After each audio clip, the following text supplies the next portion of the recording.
영혼을 파고드는 특성으로 인해서 하나님께 감사드립니다. 오늘은 이제 마침내 민수기 마지막 말씀입니다.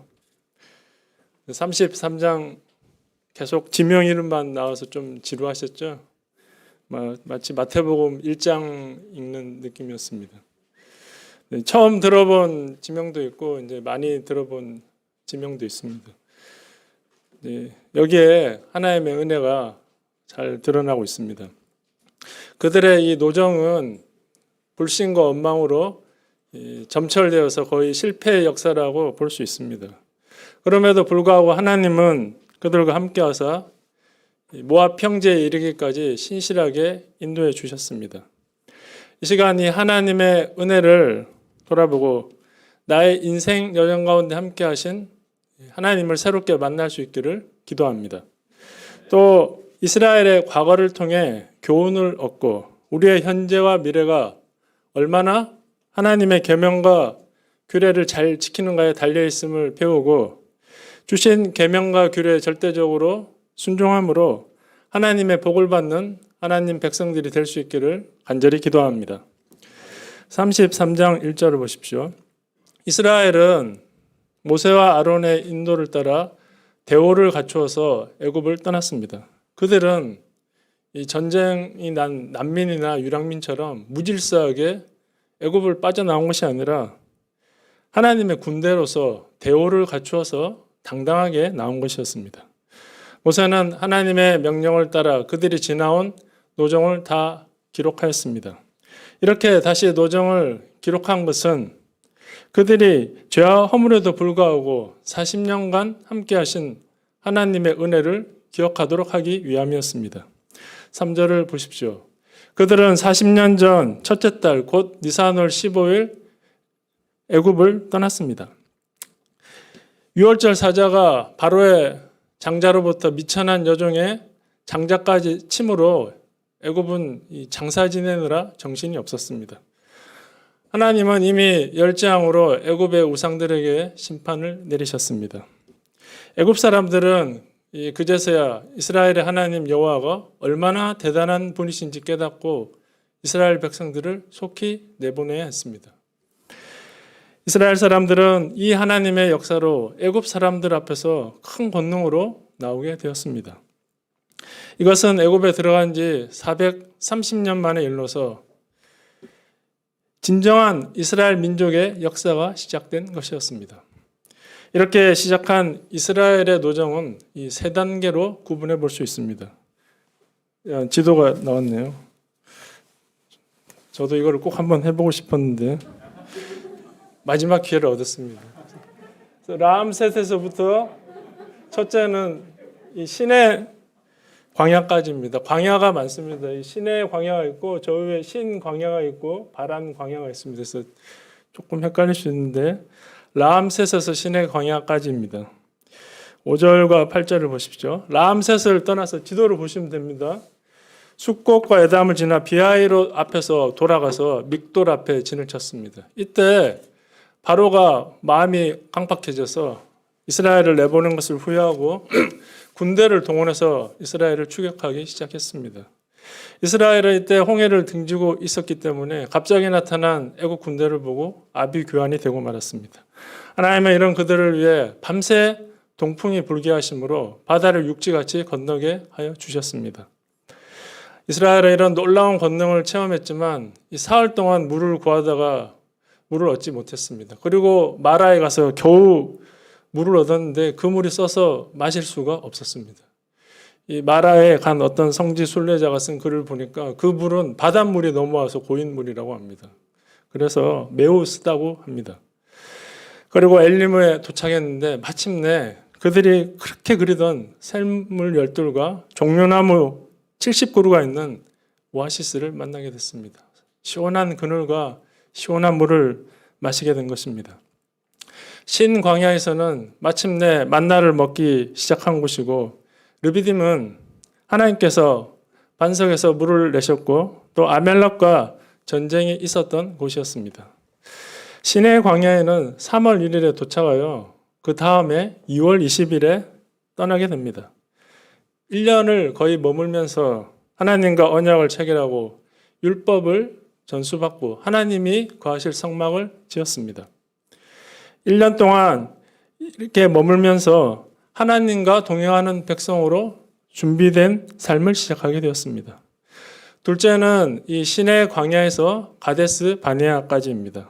16절에서 36절까지입니다. 시내 광야에서 가데스 바네아까지입니다. 민수기 본문은 이스라엘이 가데스 바네아를 2번 당도한 것으로 기록하고 있습니다. 한 번은 이 정탐꾼을 보냈을 때였고 다른 한 번은 광야 유랑이 거의 끝나갈 시점이었습니다. 그런데 이 본문 33장에서는 한 번만 기록하였는데 이는 시내 광야에서 가데스 바네아까지 이르는 길을 성공적 행진으로 기록하는 데 목적이 있었기 때문이었습니다.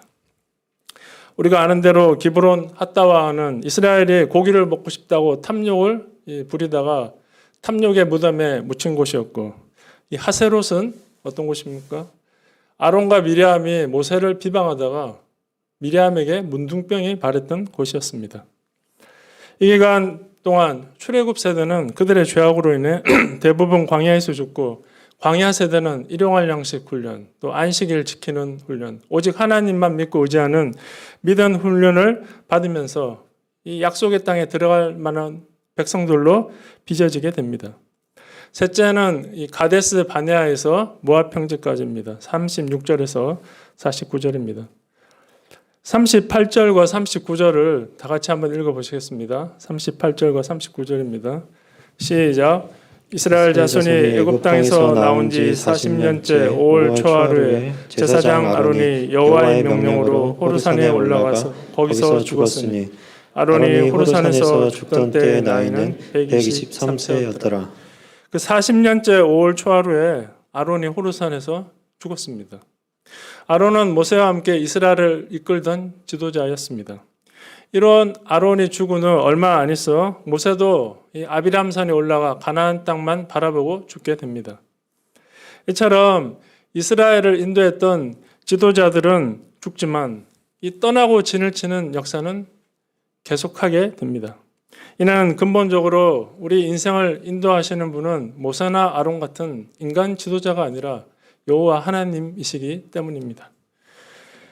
이상에서 살펴본 지명들은 라암셋에서부터 모압 평지, 도착지와 출발지를 빼면 40곳이 됩니다.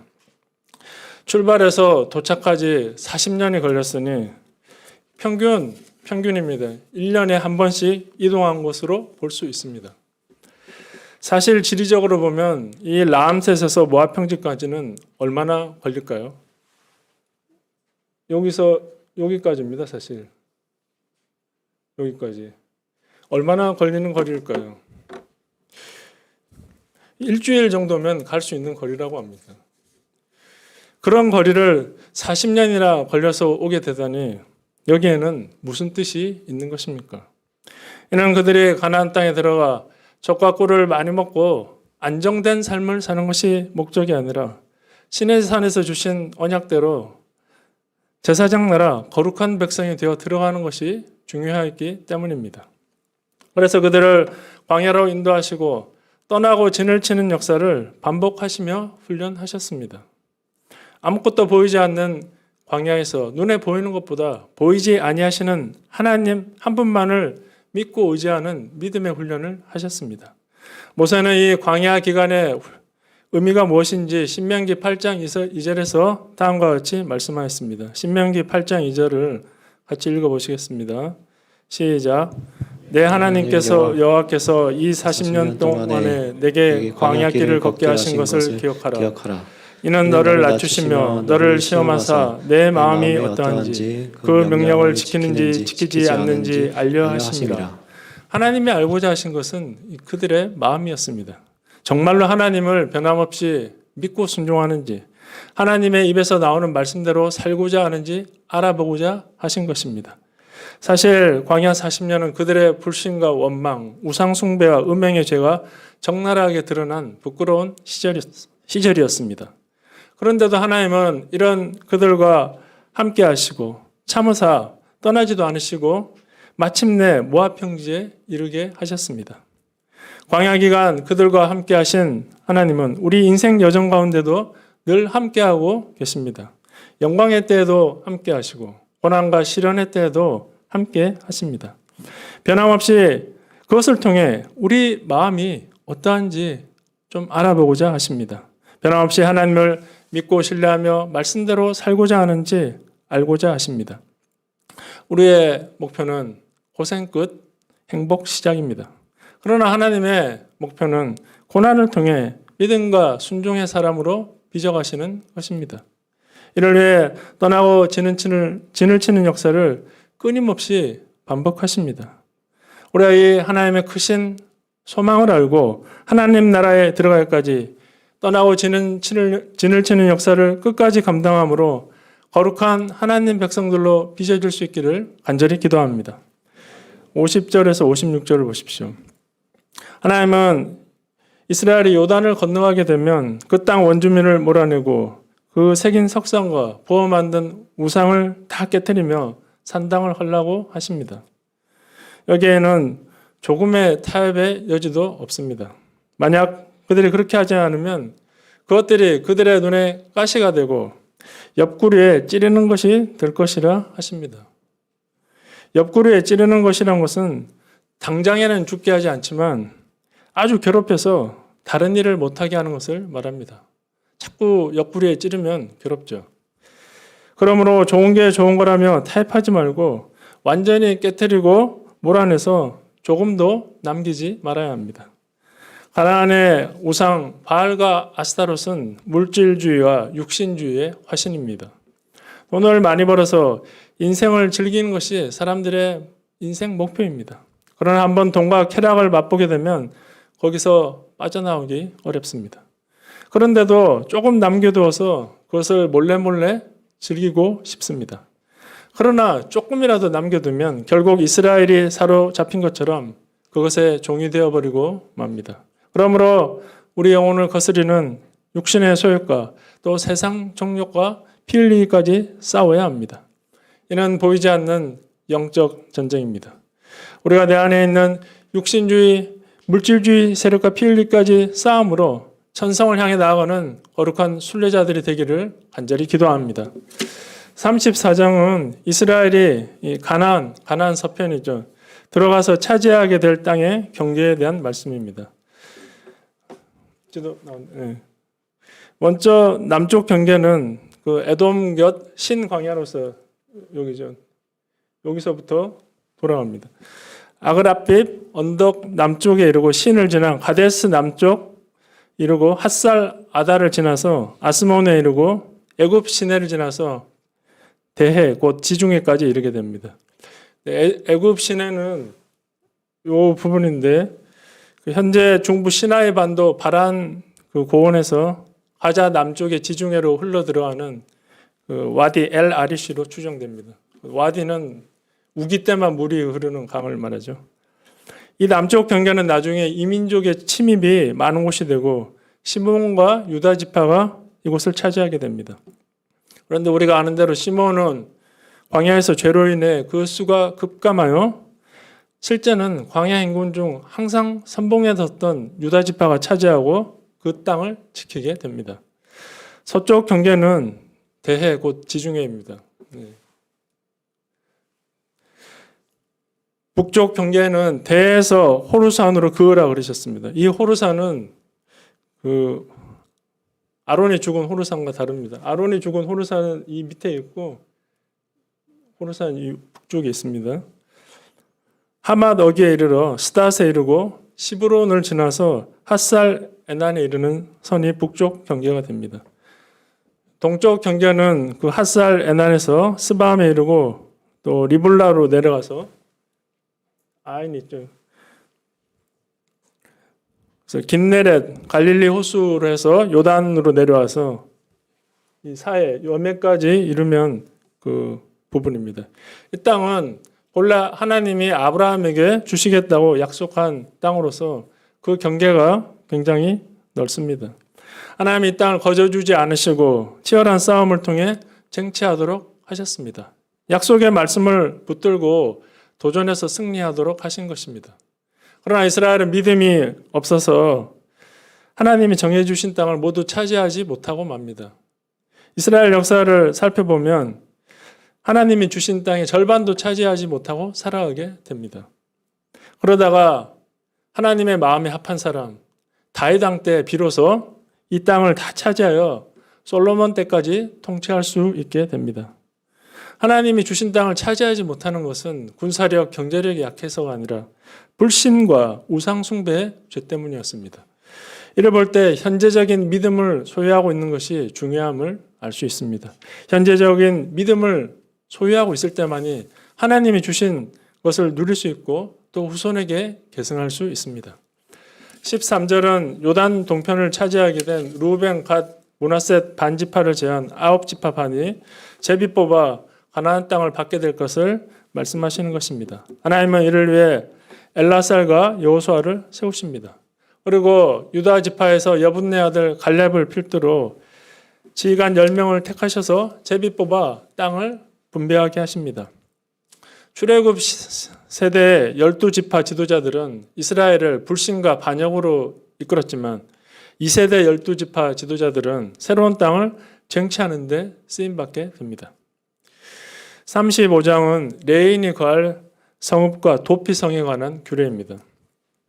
레인은 하나님이 기업이시기 때문에 따로 땅을 분배받지 못했습니다. 그래서 하나님은 각 지파에게 레인이 거주할 성읍과 초장을 주라고 하십니다. 레인이 거할 성읍은 성을 중앙에 두고 동서남북으로 각각 2,900, 약 900m씩 측량하여 레인들의 들이대게 하셨습니다. 가로 세로 한 1,800m, 2km 정도 되는 성읍을 주도록 하셨습니다. 레인들에게 48개의 성읍을 주되 많이 받은 지파는 많이 주고 적게 받은 지파는 적게 주라고 하십니다. 민수기 26장 62절을 보면 레인의 숫자는 장정만 23,000명으로 전체 인구는 8만 내지 9만 명이었을 것입니다. 이런 계산에 기초해 보면 한 성읍에 2,000명 정도 거주하였을 것입니다. 물론 이 땅의 소유권은 레인들에게 있지 않고 성읍을 나누어진 각 지파에게 있었습니다. 어떻게 보면 레인들은 남의 땅에 얹혀 살게 된 것입니다. 이렇게 레인들이 각 지파 가운데 흩어져 살게 된 이유가 무엇입니까? 이것은 창세기 49장 7절 야곱의 유언의 성취라 할 수 있습니다. 창세기 49장 7절을 한번 읽어보시겠습니다. 시작. 노여움이 혹독하니 저주를 받을 것이요 분기가 맹렬하니 저주를 받을 것이라. 내가 그들을 야곱 중에 나누며 이스라엘 중에서 흩으리로다. 노여움이 혹독하니 저주를 받을 것이요 분기가 맹렬하니 저주를 받을 것이라. 막 화내고 분노하면 땅을 차지할 것 같은데 오히려 잃게 됩니다. 온유한 사람이 땅을 기업으로 얻습니다. 야곱의 저주대로 시므온은 유다 지파에 속하여 흡수되었고 레인은 12지파 속에 흩어져 살게 되었습니다. 그러나 레인들은 흩어져 살면서 이스라엘의 거룩함을 지키는 파수꾼 역할을 하게 되었습니다. 하나님 말씀을 맡아서 연구하고 가르치는 성경 선생들이 되었습니다. 그들은 잔해하는 칼로서 무자비하게 사람들을 죽였지만 금송아지 사건 때 회개함으로 그들의 칼은 이제 희생제물을 잡아 하나님께 드리는 거룩한 칼이 되었습니다. 저주가 회개를 통하여 축복으로 바뀐 것입니다. 하나님 안에서 누구든지 회개하고 돌이키면 다시 일어나서 쓰임받는 역전의 역사가 일어나게 되는 것입니다. 하나님은 이런 그들에게 도피성을 맡기시고 부지중 살인한 자를 보호하도록 하십니다. 35장 11절을 보십시오. 35장 11절을 다 같이 한번 읽어보시겠습니다. 시작. 그를 위하여 성읍을 도피성으로 정하여 부지중에 살인한 자가 그리로 피하게 하라. 너희를 위하여라고 하신 것을 보면 이 도피성을 만든 목적이 이스라엘을 위한 것임을 알 수 있습니다. 곧 살인이 살인을 부르는 악순환을 막음으로써 이스라엘을 성결한 백성으로 살게 하겠다는 뜻입니다. 그래서 도피성으로 피한 자는 회중 앞에서 판결받기까지 죽지 않도록 목숨을 보존하게 하셨습니다. 이를 위해 요단 동편의 세 곳, 또 요단 서편에 3곳 나왔네. 이렇게 6곳을 정하게 하심으로 어느 곳에든지 하루 안에 도착하도록, 너무 오래 걸리면 도망가다가 잡혀서 죽잖아요. 그래서 하루 안에 도착할 수 있도록 하셨습니다. 그러나 도피성으로 피한다고 모두 다 목숨을 보존할 수 있는 것은 아니었습니다. 16절에서 18절 보십시오.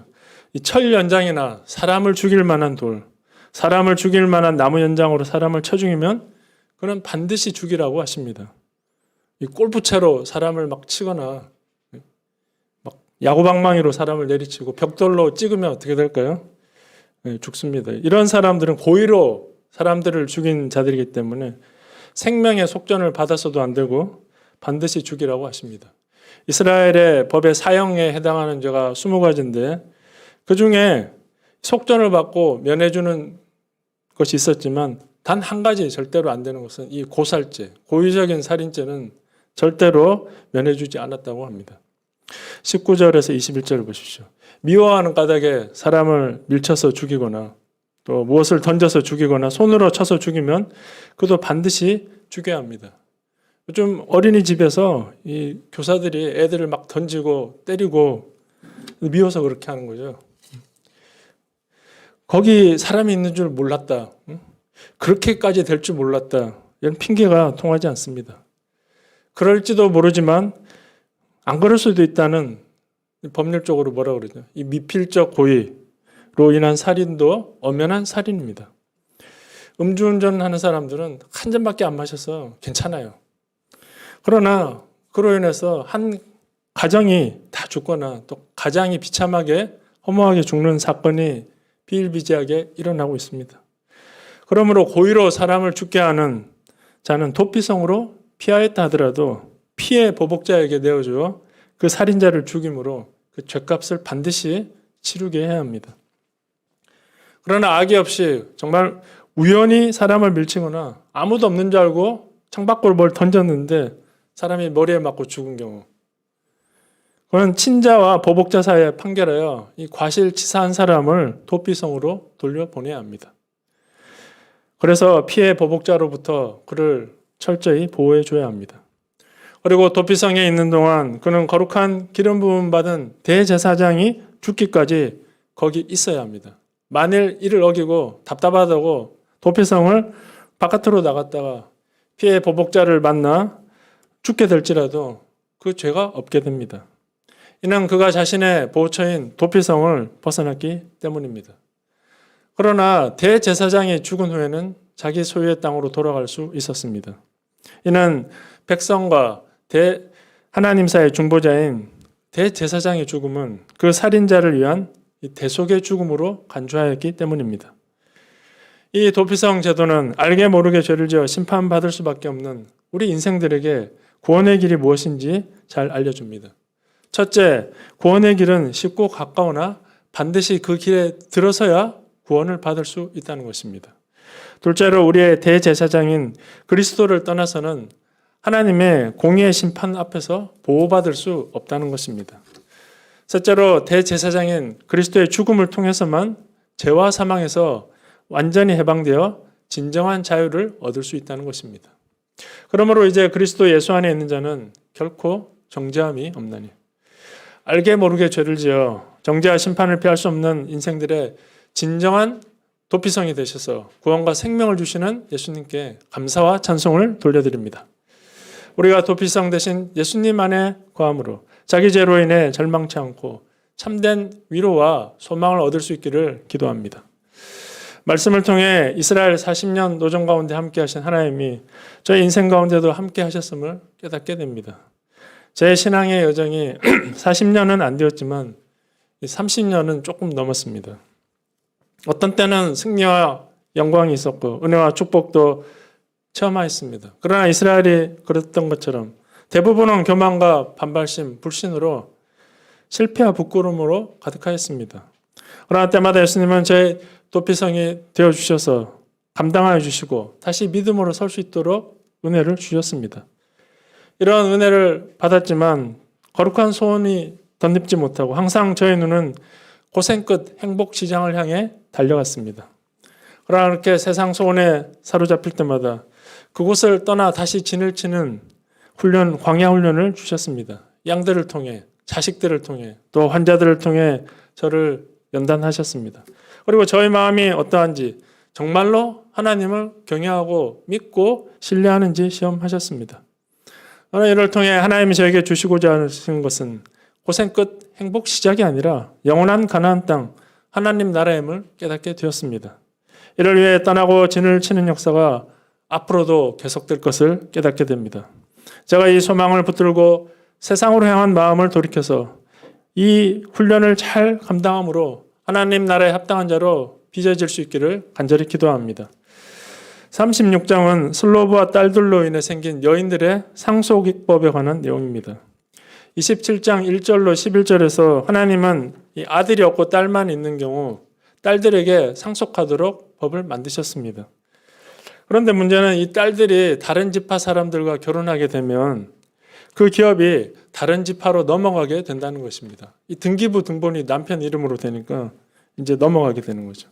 그렇게 되면 본래 하나님으로부터 받은 기업이 이 희년이 되면 다 돌아와야 되는데 다시 돌아오지 못하는 율법에 어긋나는 문제가 발생하게 되는 것입니다.